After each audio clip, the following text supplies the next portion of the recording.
Essa CPI, a meu ver, da forma como ela foi conduzida, ela nulifica, pela forma.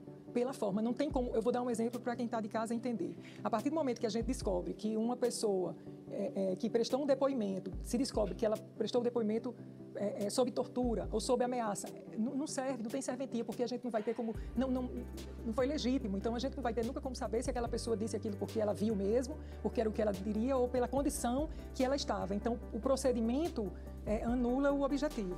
Doutora Luciana, permita-me discordar, porque todas essas pessoas que prestaram depoimento estavam munidas, grande parte delas, inclusive de habeas corpus do Supremo Tribunal Federal. Então, elas tinham direito, inclusive, a permanecer em silêncio em perguntas que elas achavam que pudessem incriminá-las, porque elas já estavam sendo tratadas como investigadas. Havia uma série de quebra de sigilos, bancário, telemático, fiscal. Então, muitos deles julgaram que já estavam sendo investigados. Eu fiz várias anotações aqui durante a sua fala. O objeto inicial da CPI era investigações e omissões do governo federal. Então, eu acho que é de interesse público a sociedade entender como o governo federal conduziu a pandemia, né? Por exemplo, na falta de empenho para comprar vacinas, na demora para comprar a vacina da Pfizer, a vacina da Coronavac, a história do tratamento precoce e da autonomia médica, apenas uma perna, uma vertente dessa CPI. E os estudos já mostram, acho que de maneira bastante conclusiva, estamos em meio a uma pandemia, então a gente teve uma enxurrada de estudos, material, documentos que foram produzidos nesse sentido, mostrando, por exemplo, que muitos deles não funcionam, como a cloroquina, a ivermectina, etc.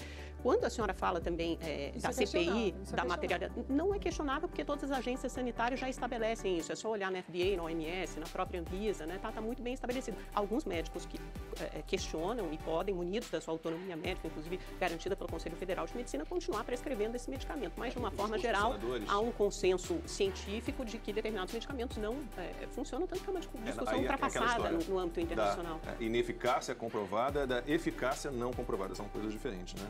Mas esse é um caso que essa CPI também deixa, né? É preciso tirar jornalistas do pronto-socorro, da sala de emergência, né? Claro, mas fizeram jornalismo e não medicina. Que os jornalistas têm o dever de reportar o que diz a melhor mas não de confrontar médicos que estudaram para estar lá, né? Mas esses médicos estão... jornalismo, por exemplo, eu faço perguntas e reporto. E aí a gente tem que falar, é nosso dever reportar... especialidade, assim como, por exemplo, temos uma advogada aqui, uma doutora, eu não sou bacharel em direito, eu não vou discutir direito com ela, eu faço perguntas. Mas é nosso dever reportar também que todas as principais agências de saúde, agências regulatórias, não recomendam o uso desse remédio. Em relação à cloroquina, por exemplo, elas recomendam contra o uso desse medicamento. Mas eu nem quero transformar isso numa discussão, porque, de fato, nenhum de nós é médico, eu acho que nem é esse o teor da discussão. Mas o meu ponto é, o que foi descoberto pela CPI, o que foi revelado, que está nesse relatório, não é necessariamente vinculante, né, doutora? Quer dizer, quando isso vai para os ministérios públicos, estaduais, federais, cada ministério público vai decidir se vai ou não seguir com a investigação, se vai ou não fazer a denúncia, e pode ser por aqueles crimes que o relator sugere ou não, ou pode ser por abrir investigação própria, pode um crime inteiramente diferente, ou seja, não é vinculante, são pedidos de indiciamento, não é indiciamento de fato.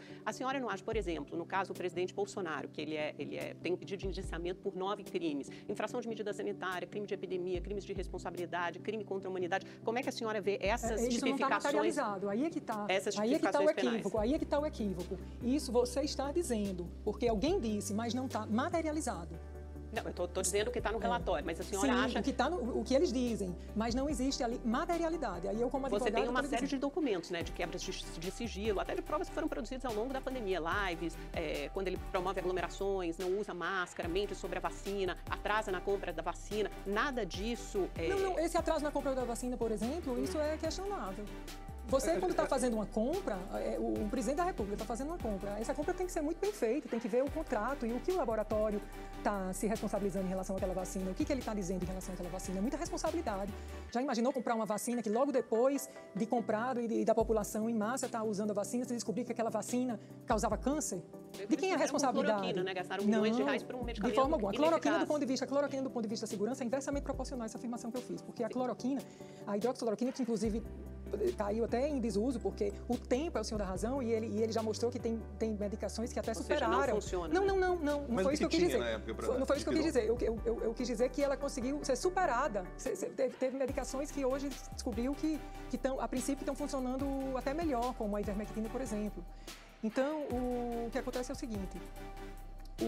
A questão da vacina é inversamente proporcional a esse exemplo que você deu da hidroxicloroquina. A hidroxicloroquina era uma medicação que constava na lista das 100 medicações da Organização Mundial da Saúde como medicação essencial, na lista de medicações essenciais, e ela já era vendida sem necessidade de receita médica há 70 anos. Então, do ponto de vista, e de uso contínuo em doenças autoimunes. Mas não funciona para Covid, então, aí é um desperdício de dinheiro público.